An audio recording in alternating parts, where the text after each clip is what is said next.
Okay, for this one, we're going to talk about what we're going to use to solve for what's being asked for. So we have a few things that we can use. We have our trig ratios, which we know we use in a right triangle only for sides and angles. We know we have our Pythagorean theorem, which is, again is for right triangles only, but for only sides, has nothing to do with angles.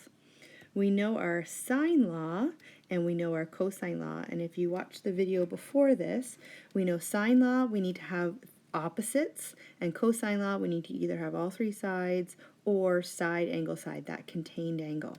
So for this a little assignment, you're going to decide on first what do we use, and you're going to put that right here. You're either going to tell me trig ratios, Pythagorean theorem, sine law, or cosine law.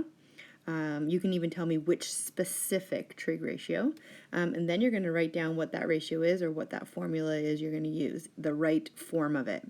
This will be then submitted to me, and I will give you the go ahead, and after you have submitted, then you're going to go ahead and find the angle or the side that is missing.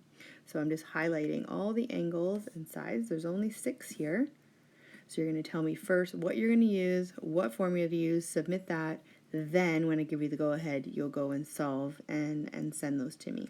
Okay, so for example, the way that this works, I'm going to take a look at what I'm given. So in this question, you can see that I have all 3 sides. So you would write what law you would use here, you tell me, and then you're going to write the formula for angle A. So a little hint, it's going to be cos equals, and you're going to write down what that formula is.